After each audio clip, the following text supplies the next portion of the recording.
저는 지난주부터 성령의 은사에 대해서 말씀을 나누고 있습니다. 성령의 은사에 대해서 대략 사람들이 가지고 있는 것은 너무 신비롭기 때문에 신비주의자가 아니냐, 이런 색 안경을 끼고 보는 수가 있습니다. 또 하나는 내가 은사를 받아가지고 내가 확실하게 능력을 받은 다음에 내가 일을 하겠다, 이런 생각을 가지고 계시는 분들도 없지 않아 있고요. 또 나 같은 사람은 좀 부족해서 하나님이 나는 그런 은사를 안 주신다, 이렇게 생각하는 분들도 있습니다. 그런데 제가 성경을 읽고 기도하고 또 연구하고 또 실제로 목회 현장에서 경험해 보니까 그렇지가 않은 거더라고요. 예수님께서 12제자를 부르시고 훈련시키셔서 파송하셨습니다. 근데 12제자만 보내신 게 아니고요, 70명 제자를 부르시고 또 훈련시켜서 보내셨어요. 또 120명의 성도들을 훈련시켜서 예루살렘 교회를 아예 개척할 수 있도록 하셨습니다. 그런데 예수님께서 12제자와 70명의 제자를 보내실 때 보내시면서 이렇게 하셨어요. 첫째, 너희들 갈 때 꼭 둘씩 가라. 어떻게 가라고요? 한번 따라해 보세요. 둘씩. 저는 혼자고 여러분은 여럿입니다. 소리가 그래가지고 되겠어요? 다시 한번요. 둘씩. 40점에서 60점 됐어요. 둘씩 가라. 그 다음에 두 번째로 뭐라고 예수님께서 말씀하시냐면은, 야, 나는 너희들을 세상으로 보내는데 너희들을 이리 가운데 양을 보내는 것과 같구나, 이렇게 말씀하셨어요.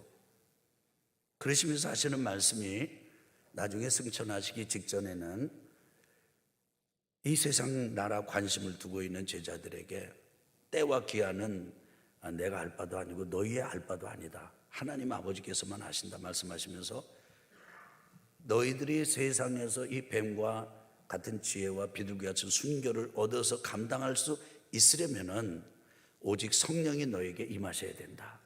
그러면 너희가 권능을 받고 예루살렘과 온 유대와 사마리아와 땅끝까지 이르러 내 증인이 될 것이다, 이렇게 말씀하셨습니다.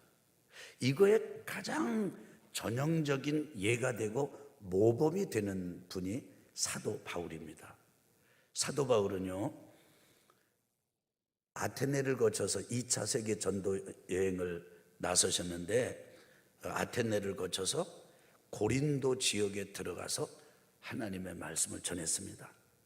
근데 고린도라고 하는 도시는 지금도 있습니다. 이 고린도라고 하는 도시가요, 굉장히 강팍한 도시예요. 여러분, 제가 한번 불러볼게요. 대전, 그 다음에 안 따라 하셔도 돼요. 대전, 아산, 그 다음에 수원, 이렇게 하면요, 요런 도시하고요, 부산, 군산, 분위기가 다르죠. 부산, 군산은 뭐예요? 항구 도시예요. 아산, 물론 여기 서해안 끼고 있긴 합니다만은 내륙 도시입니다. 이 고린도는요, 항구 도시예요. 거칠기가 짝이 없는 도시입니다. 그러다고 부산 그렇다는 건 아니에요. 하여간 이 도시마다 분위기가 있잖아요. 그리고 우상숭배가 아주 극심하던 도시입니다. 이 도시에서 복음 전할 때 바울이 몸이 너무 약했어요. 그리고 바울은 너무나 이 바울을 죽이려고 그냥 뭐 이름을 죽이고 명예를 더럽히고 이런 게 아니고요, 실제로 바울을 때려서 죽이려고 덤벼드는 사람이 많았습니다. 심지어 전도할 때 보면은 바울을 죽이기 전에는 먹지도 않겠다 그러고 아예 그냥 몇십 명이 결사대를 조직을 해가지고 죽이려고 덤벼드는 이런 일까지 있었어요. 그런 일 때문에 사도 바울은 마음이 굉장히 불안했습니다. 두려워 떨었습니다. 이런 스트레스에 노출되다 보니까 실제로 바울은요, 몸을 심하게 떨었어요. 그래서 인간적으로 보면 바울은 아무런 믿을 구석이 없고 아무런 힘이 없었습니다. 약하고 두렵고 불안하고, 그리고는 그냥 하면 떨고 그런 바울이 그 도시에서 전도할 때, 전도에서 교인들이 모여있는데 보니까 또 교인들도 보니까 똑똑한 사람이 없어. 세상에 또 영향력을 행사하는 사람도 없고, 그 다음에 또 문벌이 좋은 사람도 없어요. 근데 바울은 뭐라고 이야기를 하느냐면은 고린도 교인들한테 얘기하는 거예요. 야, 우리 솔직히 우리 얘기하자. 우리 한번 예수 믿을 때 어땠는지를 한번 보자. 내가 전도하고 여러분들이 이 교회 교인들로 돼가지고 교회를 이룰 때, 우리가 똑똑한 사람이 있긴 했느냐, 그 다음에 우리가 뭐 영향력이 있는 사람이 있었느냐, 그 다음에 문벌이 좀 그럴듯한 사람이 있었느냐, 없지 않았느냐. 그런데도 우리는 결코 약하지 않았다. 그런데도 결코 우리는 주눅들지 않았다. 그런 우리를 통해서 하나님은 강한 자들을 부끄럽게 하셨고, 똑똑한 자를 부끄럽게 하셨고, 문벌 좋은 사람, 이런 사람들을 하나님은 부끄럽게 하셨다. 하나님의 역사는 놀라웠다. 오히려 약한 자를 들어 쓰셔가지고 강한 자를 부끄럽게 하셨고.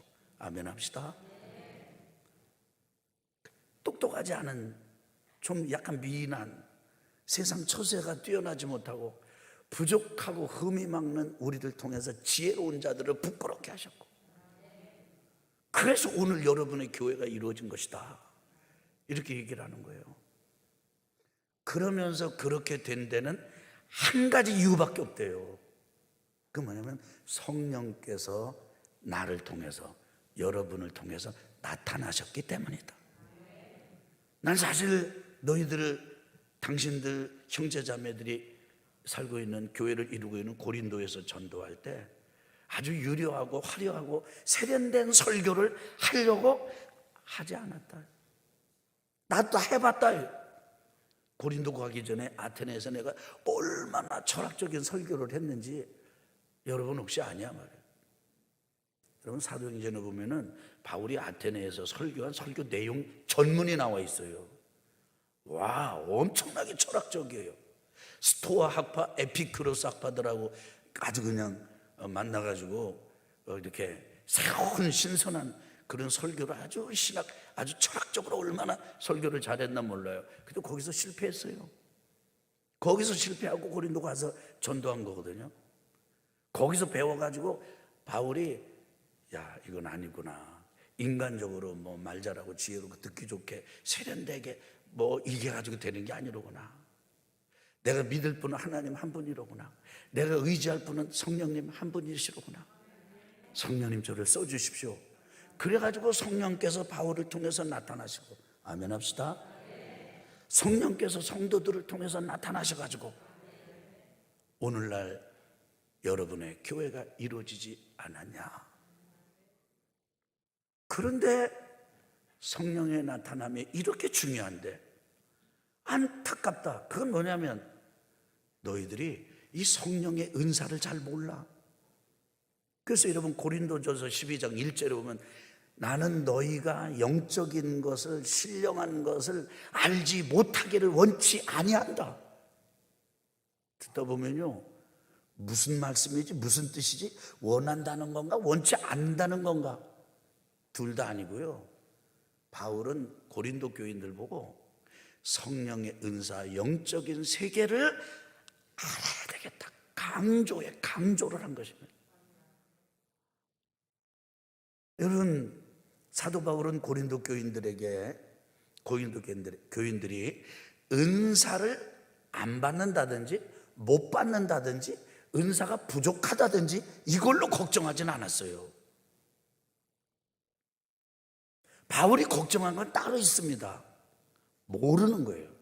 지금 은사를 경험하면서도, 지금 그런 은혜 가운데 교회가 이렇게 성장이 되는데도 불구하고 실제로 성령의 은사를 모르는 거예요. 은사가 부족한 게 아니라 은사를 지금 모르는 거예요. 바울은요, 고린도 교인들 보고 이런 은사를 알라는 거예요. 알아야 된다는 거예요. 오늘 저는 그 바울의 심정으로 여러분과 함께 나눕니다. 우리에게도 이런 은혜가 열려지게 되기를 예수 그리스도 이름으로 축원합니다. 그래서 성령께서 나타나시면 된다 이거예요. 무식해도 나를 통해서 성령께서 나타나시면 된다 이거예요. 나 똑똑하지 않아도 나를 통해서 성령께서 나타나시면 된다 이거예요. 내가 약하고 떨어도 성령께서 나를 통해서 나타나시면 된다.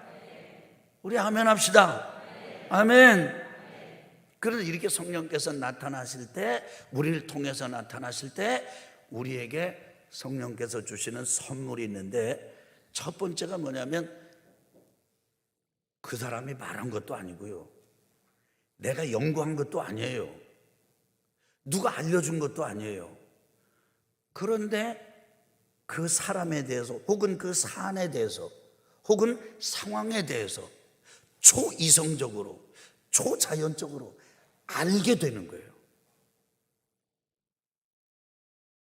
여러분, 이게 되면요, 여러분, 베드로가 얼마나 무식합니까? 베드로가 설교했을 때 베드로가 가르치니까 사람들이 막 깜짝 놀랐어요.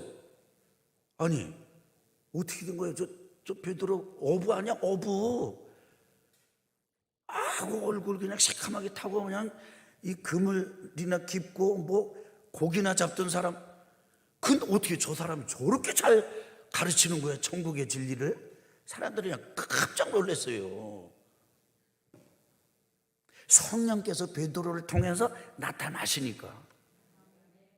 여러분, 사람을 만날 때 이 사람이 나에게 유익한 사람인지 아니면 나에게 해되는 사람인지 우리 어떻게 알아요? 우리는 몰라요. 우리에게 해를 끼치려고 이렇게 접촉해 오는 사람은 그럴듯하게 준비를 하고 와요. 대비를 하고 와요. 아주 그냥 만반의 대비를 다 갖추고 와요. 그래가지고 우리가 홀딱 넘어갈 수밖에 없어요, 겉에만 보면. 그런데 만약에 그런 사람하고 만나는데 그 사람이 말한 것도 아니고 내가 연구한 것도 아니고 내가 어떻게 한 것도 아닌데 하나님께서 아니야, 이 사람 아니다, 너 함께하면 안 된다, 이렇게 알려줘 봤어요. 알려주신다고 생각해 보세요. 놀라운 일이 일어나지 않겠습니까? 나를 통해서 성령께서 나타나심으로 그런 지식을 주신다면 우리가 그 성령님과 함께 가기만 하고 그 성령님하고 통하기만 하면 말이죠, 통하기만 하면, 여러분, 이 세상에서 우리가 약해도 약하지 않은 거잖아요. 양이 이리를 이길 수 있는 거잖아요. 이거밖에 없다니까요. 그래서 지난주에 여러분하고 이런 지식의 은사가 이런 게 있다라고 하는 걸 여러분하고 나눴어요. 오늘은요, 같아요. 그 지난주 나눈 지식의 은사, 지식의 은사와 같은데 오늘은요, 그렇게 알게 해 주셔가지고 뭐를 알 수 있느냐 하면, 따라합시다. 영들을 분별할 수 있다. 뭐를 분별할 수 있다고요? 영들을 분별할 수 있다고요. 자, 나무를 봅시다. 뿌리 없는 나무가 있나요? 나무가 있으면 반드시 뿌리가 있죠. 일어나는 사회 현상을 봅시다. 여러분, 뿌리 없는 현상이 있습니까? 아닙니다. 일어나면, 어떤 일이 일어나면 그 뿌리를 우리가 볼 줄 알아야 되는 거죠. 그런 은혜가 오늘 여러분과 저에게 있기를 예수 그리스도로 축원합니다. 이렇게 우리가 맞닥뜨리고 경험하는 일들의 그 근원을 살펴서 그 근원을 우리가 볼 수 있는 이런 초이성적이고 초자연적인 감지 능력이 있다면, 여러분, 적어도 지금까지처럼 퍽퍽 넘어지거나 쓰러지거나 빠지거나 그리고 완전히 당하거나 하는 일은 줄어들 수 있지 않겠습니까? 막을 수 있지 않겠습니까? 완벽하지는 못하더라도, 완전하게는 못하더라도 적어도 우리가 이런 일에 있어서 예전처럼 무방비 상태로 당하는 일은 없지 않겠습니까? 그러니까 영을 분별하는 은사, 분별하는 능력을 우리가 가지려면 어떻게 해야 됩니까? 첫째는 뭐냐면요, 첫째는 이 세계가 영적인 세계라는 것을 여러분이 아셔야 돼요. 우리 몸도 한꺼풀만 벗기고 보면 피의 세계가 있다. 겉으로 보는 세계와 안의 세계는 전혀 다르다. 이 세상도요, 한꺼풀만 벗기고 보면 영적인 세계가 있는 거예요. 성경은 이 세상이 이렇게 물리적이고 이 물질적인 환경이라는 사실도 말하지만, 동시에 물리적이고 물질적인 환경인과 동시에 이 세상은 영적인 세계예요. 눈에 보이는 거 물리적이고 이것만 있다고 생각하시면 안 돼요. 영적인 세계예요. 도도한 영적인 세계입니다. 자, 두 번째, 영들을 분별하는 은사를 우리가 이제 경험하고 체험하고 받으려면은 두 번째가 있어야 돼요. 영적인 세계라는 거. 두 번째는요, 영적인 존재가 있어요. 성경은 영적인 존재를 딱 세 그룹으로 얘기했어요. 첫째, 하나님이 영이시다. 아멘. 누가 영이시다? 하나님은 영이시니 주의 영이 계신 곳에는 자유함이 있다 말씀하셨지 않습니까? 하나님이 영이세요. 두 번째 영적인 존재가 있는데 마귀예요. 뭐라고요? 마귀의 또 다른 이름은 사탄이에요. 그리고 마귀 사탄의 쫄병들은 귀신들이에요. 요거는 악한 영들이에요. 아멘. 자, 천사는 하나님께서, 선하신 하나님께서 하나님의 일을 이루라고 쓰시는 심부름꾼이 천사예요. 영적인 존재예요. 세 번째 영적인 존재가 있는데 여러분과 제가 영적인 존재입니다. 사람이 영적인 존재예요. 제가 정씨 아닙니까? 정씨 부모님, 아버님 밑에서 태어났기 때문에 내가 정씨요. 그냥 그 아버님의 자녀예요. 그런데 영접하는 자, 곧 그 이름을 믿는 자들에게는, 예수님의 이름을 믿어서 예수님을 영접하는 사람에게는 하나님의 자녀가 되는 권세를 주셨으니. 누구의 자녀가 돼요? 하나님의 자녀가 되는 권세를 주셨으니 이는 혈통으로나 육정으로나 사람의 뜻으로 나지 아니하고 하나님께로부터 난 자들이니라. 하나님으로부터 태어난 거예요. 그래서 저는 두 가지 신분을 갖습니다. 정씨 아버님 밑에서 그분의 아들임과 동시에 예수님을 믿고 영접함으로 하나님의 아들이라고 하는 신분을 가져요. 그런데 정씨 아버님 밑에서 태어난 정씨인 저는 아들이라고 하는 이 신분은 육적인 존재고, 예수님을 믿음으로 하나님의 아들이 된 이것은 영적인 존재예요. 그래서 우리 인간은 영적인 존재입니다. 하나님이 영이시고 마귀 사단 귀신들이 영적인 존재고, 그리고 우리가 영적인 존재예요. 세 번째, 그러면 어떤 일이 일어날 때, 이제는 여러분과 제가 영들을 분별한다는 말은 복잡하고 어려운 게 아니에요. 그 생각, 그런 사고, 그런 일을 만들어내는 그 뿌리가 어느 영이냐 이거예요. 하나님이냐 마귀냐 사람 제 생각이냐, 이것만 분별하면 되는 거예요. 자, 이제 보겠습니다. 질문 첫째, 문제를 한번 낼게요. 한번 보세요. 자꾸 높은 데 올라가면 뛰어내리고 싶어. 아니, 멋진 게 아니고요, 죽고 싶은 거예요. 높은 데 가면. 이 죽고 싶다는 생각의 나무는 뿌리가 있을까요? 없을까요? 있죠. 자, 그럼 이제 뿌리를 내려갑니다. 죽고 싶다 뿌리를 내려가 보니까 하나님의 영일까 마귀의 영일까 제 생각일까? 분별이 되죠. 분별이 되죠. 그렇게 분별하는 거예요. 아내가 남편을 보니까 너무 미워, 너무 마음에 안 들어. 아니, 미워, 그냥 미워. 아니, 그냥.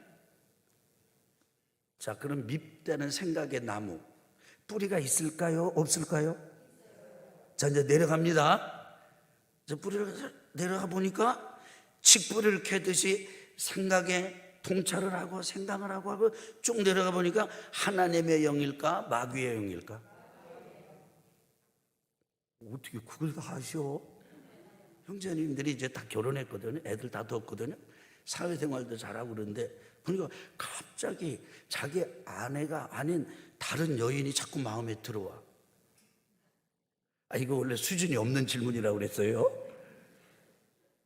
자, 그러면 그런 생각에 나무도 뿌리가 있을까요? 없을까요? 있지요. 자, 캡니다. 내려갑니다. 하나님의 영일까? 마귀의 영일까? 아니, 이건요, 자매님들이 대답하면 안 돼요. 형제님들이 대답하셔야지요. 하나님의 영일까요? 마귀의 영일까요? 마귀의 영이죠. 그러면요, 이럴 때 어떻게 하는 거냐면, 따라합시다. 마귀는 대적하고. 여러분, 참 놀라운 건요, 따라합시다. 예수 그리스도의 이름으로 명하노니. 그럼 이제 설명을 하는 거예요. 나한테 이런 못된 생각을 통해서 나를 유혹하는 더러운 어둠의 영들아, 내게서 떠나가라. 이렇게 소리를 내서요, 진짜 명령을 하잖아요. 놀라운 일이 일어납니다. 마귀가 피합니다. 그게 떠나가요. 한번 해봐요. 한번 해봐요.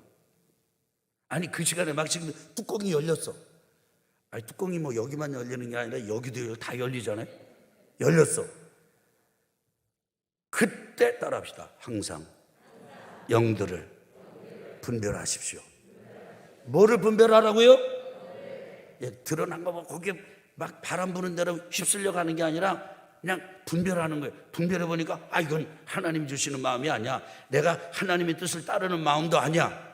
내 육신의 성향에 마귀의 어둠의 영들이 불을 질렀어. 그래서 지금 내가 이 마귀하고 이렇게 합작을 하고 있구나. 그거를 딱 아는 순간 어떻게 하지? 이렇게 하면 안 돼요. 따라합시다. 예수님의 이름으로 명하노니. 어린애처럼 여러분 해보세요. 그런 현상을 설명하고 떠나라고 주장해 보세요. 외쳐보세요. 놀랍습니다. 그런 생각이 딱 사라져 버려요. 아멘. 놀라워요. 여러분 해보세요. 근데 보니까 하나님이 주신 이제 우리 또 마음도 있잖아요. 자녀를 용서해라, 아내를 사랑해라. 그 다음에 이렇게 이제 하잖아요. 캐고 들어가 보면 내 성향은 나 지금 용서하고 싶지가 않아. 그냥 너무 섭섭해, 애한테 말이에요.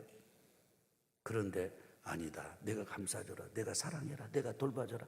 그 내 아들, 내 딸 한 번 더 용서해라. 딱 들어가 보니까 하나님의 영이요, 하나님의 마음이에요. 알았으면 어떻게 해야 돼요? 따라합시다. 하나님께 순복하라. 따라. 마귀는 대적하고 하나님께는 순복해라. 아멘. 순종하는 거예요. 근데 내 속에 이렇게 어두운 영이, 어두운 생각이, 육신적인 생각이 마귀하고 짝이 돼가지고 그랬다 그러면 나는 그때 나는 회개하는 거고, 하나님의 영으로 말미암아 내가 축복하게 됐다 그럼 나는 감사하는 거고. 그래서 마귀는 대적하고 하나님께는 순종하고, 그리고 자기의 어두운 육신의 성향에 대해서는 회개하고, 뿐만 아니라 내 속에 이게 아주 너무 좋은 생각이 들었으면요, 감사하고. 마지막으로 진짜 이거는 수준 높은 문제예요. 이건 진짜 어려운 문제. 이거를 맞추면은 이제 설교 끝이에요. 봐요. 예배 왔어요. 어딜 왔어요? 그래서 우리가 예배 올 때는 어떤 마음으로 와요? 내가 이제 갈 때는 교회밖에 없다. 난 믿을 거 이제 하나님밖에 없다. 내 인생의 소망이 이제 하나님밖에는 없다. 그러고 이제 왔어요. 예배 참석했는데 보니까 옆에 사람들이 배짱이 안 맞아. 찬양을 하는데 마음에 들질 않아. 설교를 듣는데 저 양반 왜 저래? 이런 마음이 들어요. 자, 그런 드는 마음의 나무에 뿌리가 있을까요, 없을까요? 들어갑니다. 뭘까요? 그거를 아시면요, 여러분 하산하셔도 돼요. 참, 다른 데는 전혀 안 졸아. 영화관 가서 2시간도 견뎌. 연속극 시리즈로 봐도 안 졸아. 그런데 예배만 드리려고 그러면 졸어.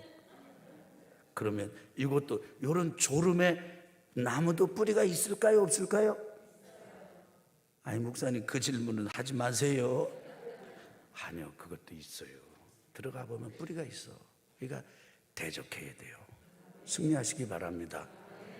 이번 한 주간도 따라합시다. 항상 영들을 분별하라. 승리하시길 예수 그리스도 이름으로 축원합니다.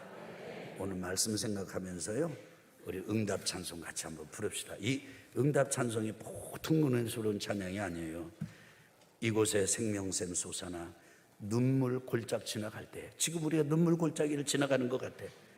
그러나 항상 영들을 분별하면서 하나님 성령님과 함께하면서 주시는 지식으로 이 세상을 개척해 나가고 뚫고 나가다 보면 모자나 열매 맺히고 웃음소리가 넘쳐나는 가정이 될 것을 믿습니다.